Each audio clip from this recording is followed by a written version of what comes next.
Hello everyone, today I am excited to present our topic which is renewable energy sources. Let's begin with an introduction to renewable energy sources, which are incredibly important as they are resources that are naturally replenished and can be used to generate electricity or heat. These sources are considered sustainable because they are abundant and can be continuously replenished over time, unlike fossil fuels such as coal, oil, and natural gas, which contribute significantly to environmental degradation. The types of renewable energy sources we will be discussing include solar energy, which harness the power of the sun to generate electricity or heat. Wind energy, which uses wind turbines to convert wind power into electrical energy. Geothermal energy, which utilizes the heat from the earth core for power generation and heating. And hydoelectric or hydropower, which generate electricity by using the flow of water from river or dams. Understanding these renewable energy sources is crucial for promoting a cleaner and more sustainable future. My name is Aisha, and today I am excited to talk to you about solar energy, a crucial component of our sustainable future. Let's dive into the topic to understand its significance and functionality. First, let's start with an introduction to solar energy. Solar energy is derived from the sun's radiation, which makes it an abundant and sustainable source of power. One of the most remarkable aspects of solar energy is that it is clean and renewable, meaning it has minimal environmental impact compared to traditional fossil fuels. As the demand for cleaner energy sources grows, solar energy stands out as a viable and environmentally friendly option. Now, let's talk about how solar panels work. Solar panels contain photovoltaic cells, which are essential for converting sunlight into electricity through a process known as the photovoltaic effect. When sunlight hits these cells, it excites the electrons, generating an electric current. This electricity can then be used to power homes, business, and even entire communities. Typically, solar panels are installed on rooftops or in solar farms, ensuring they capture sunlight efficiently throughout the day. As you can see from the image on the slide, we have an example of solar panels installed on a rooftop, which is a common practice for residential and commercial buildings. They can be installed on rooftop or in solar farms to capture sunlight efficiently. In these sections, we will explore the three main types of solar energy system, which is on-grid, off-grid solar system, and hybrid solar system. First, let's discuss on-grid solar system. These systems are also known as grid-tied or grid-connected solar system. One of the key features of on-grid system is their connections to the utility grid. This connection allows them to supply excess electricity back to the grid or draw power from it when needed. This made on-grid system cost-effective, especially with net metering options, which can further reduce electricity bills. On-grid systems are suitable for a wide range of applications, including residential, commercial, and industrial purposes. This widespread suitability makes them a popular choice for many solar energy adopters. Now, let's move on to off-grid solar system. Unlike on-grid system, off-grid system operate independently of the utility grid. They include batteries for energy storage, which is essential for providing a reliable power supply, especially in remote areas. Off-grid systems are commonly used in remote areas where it is not feasible to connect to the utility grid. They offer an excellent solution for providing cabins, RVs, boats, and off-grid homes with a consistent and independent power supply because they do not rely on the grid. Off-grid systems ensure energy availability even in isolated locations. Let's take a closer look at the diagrams. The on-grid system diagram shows the connections between the solar panels, the inverter, and the utility grid, illustrating how excess energy can be fed back into the grid. In contrast, the off-grid system diagram highlights the inclusion of batteries which store energy for later use, ensuring a steady power supply even when there is no sunlight. Continuing our discussions on different types of solar energy system, I will now introduce you to hybrid solar system. Hybrid system combine the benefit of both on-grid and off-grid system, providing a flexible and reliable energy solutions. Hybrid solar systems are designed to combine solar panels with other power sources. This integration allows them to draw energy from multiple sources, ensuring a more reliable and consistent power supplies. One of the key features of hybrid system is the inclusion of batteries for energy storage. These batteries store excess energy generated by the solar panels, which can be used during periods of low sunlight or at night, ensuring continuous power availability. Hybrid systems provide a more reliable power supply by utilizing both solar energy and alternative power sources, such as the utility grid or a generator. This versatility makes them particularly suitable for areas with intermittent sunlight or unreliable grid power. By combining solar power with other energy sources, hybrid systems ensure that there is always a backup available, enhancing the overall stability of the energy supply. Let's take a look at the diagram of a hybrid solar system. As you can see, the system includes solar panels and inverter batteries for energy storage and connections to other power sources. This setup ensures that energy can be drawn for the most efficient sources at any given time, optimizing the overall energy use and reliability. Now that we have discussed the different types of solar energy system, let's explore the numerous advantages of solar energy. Solar energy offers several key benefits that make it an attractive choice for powering our home, business, and communities. First and foremost, solar energy is both clean and renewable. This means that it produces no greenhouse gas emission or air pollutants during its generation process. By using solar energy, we can significantly reduce our carbon footprints and help protect the environment for future generations. Another major advantage of solar energy is that it is cost-effective. Over the years, the costs associated with solar technology have decreased significantly. Advances in technology, increased productions, and economies of scale have made solar panels more affordable for homeowners and business alike. As a result, solar energy has become a financially viable option for many, leading to long-term savings on electricity bills. Lastly, solar energy plays a crucial role in the reduction of carbon pollutants by displacing fossil fuel-based electricity generation. Solar energy helps mitigate climate change.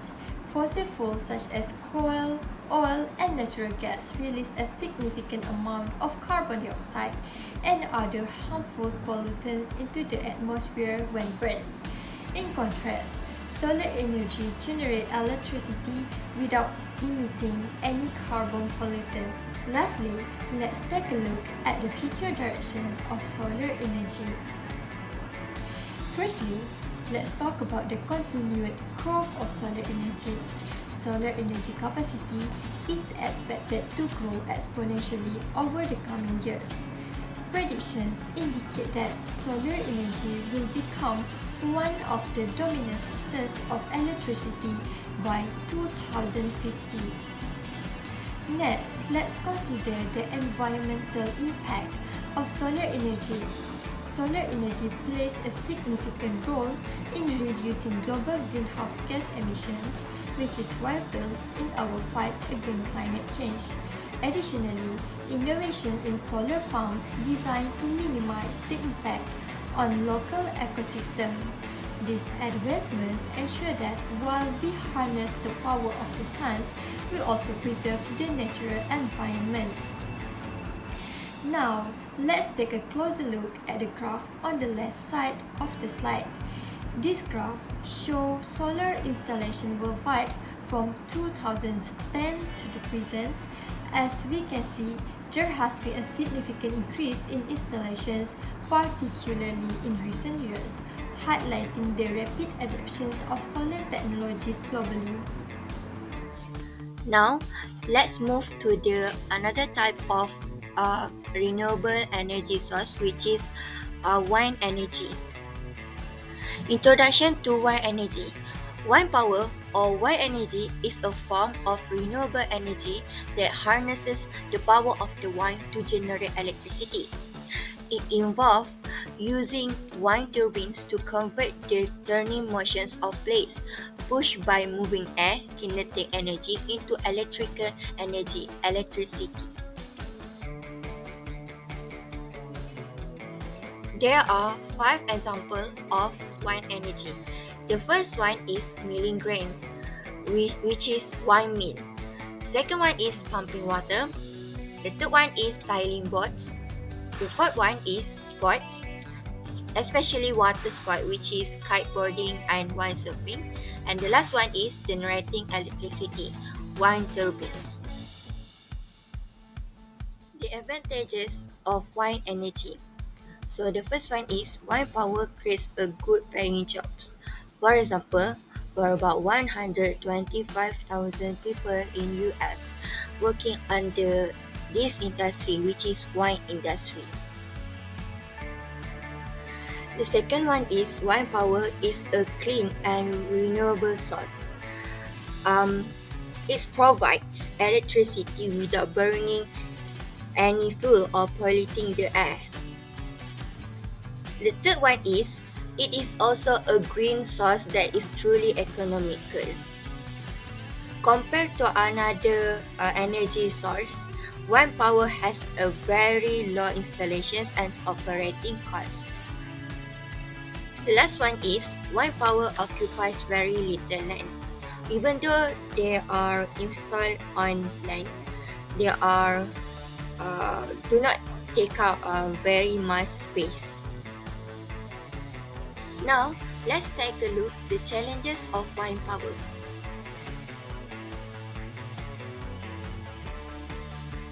The first one is, wind power must compete with other low-cost energy sources.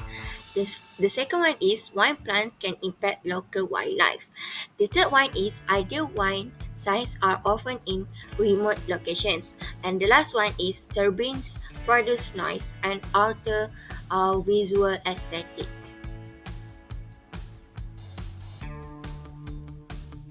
Geothermal energy is heat energy from the earth.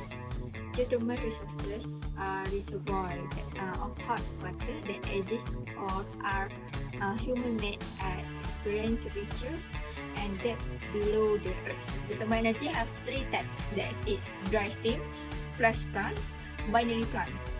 Dry steam is the oldest type of geothermal power plants. It's use hydrothermal fluids that are already mostly steam. which is a relative rare natural occurrence. Dry steam is the technology still relevant today. And then we move to flash plants. Flash plants is a common type of geothermal power plants in operation. It's fluid at temperature greater than 182 degrees Celsius or 360 Fahrenheit.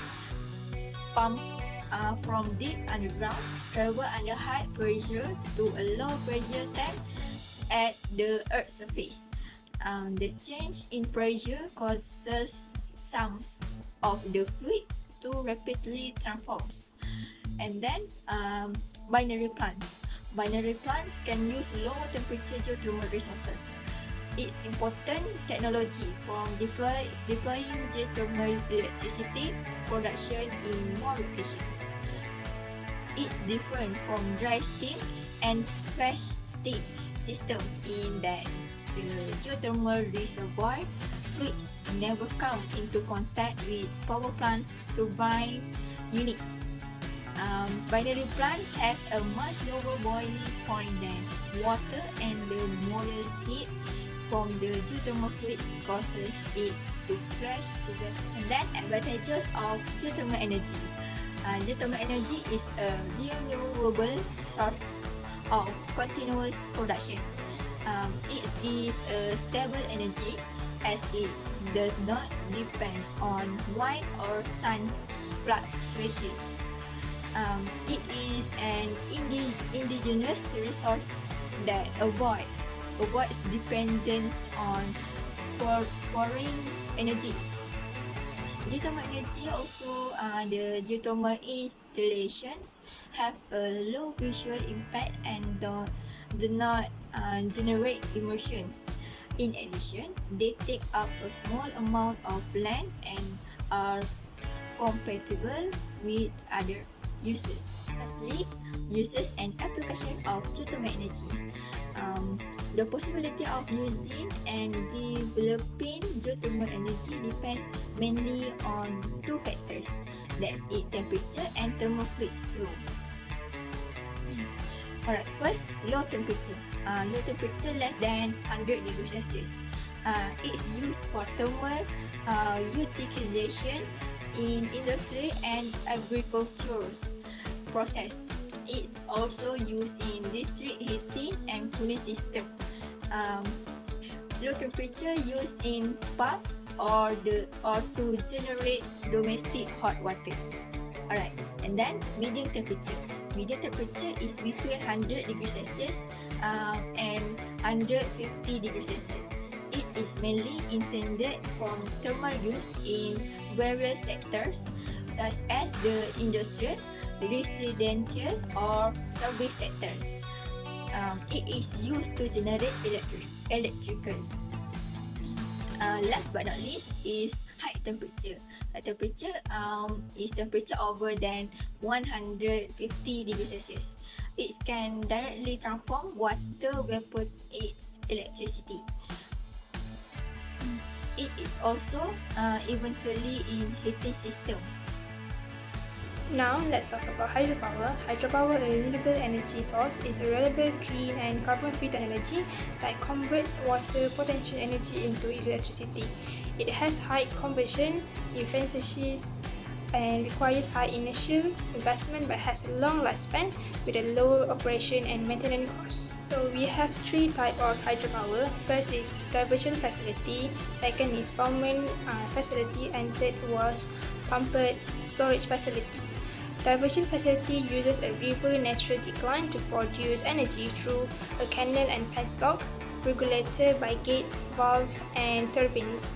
For impoundment, stores electricity from other sources like solar, wind, and nuclear. It works by pumping water from a lower reservoir to an upper one, then releasing water to generate electricity during high demand. And lastly, pumped storage facility have a large hydroelectric power plant that store river water into reservoir, racing it through a turbine to generate electricity, meeting various needs like flood control, recreation and environmental concerns. This is advantages of hydropower. First is hydropower is fueled by water, making it a clean source of energy. Second is hydropower is renewable energy source that harnesses the sun's energy cycle to generate electricity. Third is hydroelectric power is domestic energy source that enables each state to generate its own energy without relying on international fuel sources. And lastly is hydropower offers numerous benefits beyond electricity generation, including flood control, irrigation support, and clean drinking water. Lastly, about hydropower, let's talk about application of hydropower. First, we have irrigation canals. Due to its simple design, to the dive turbine is a preparation for the integration in irrigation channels, both in pressure pipes or open channels layouts. Second is residual and ecological discharge. Due to the simple regulation and fish friendliness, the dive turbine is very suitable for the installation in the ecology flow. Third one is new power plants. The dive turbine does not need a powerhouse due to the completely submerged and flood-safe turbine generator unit. The cost and risk for civil works remain minimal.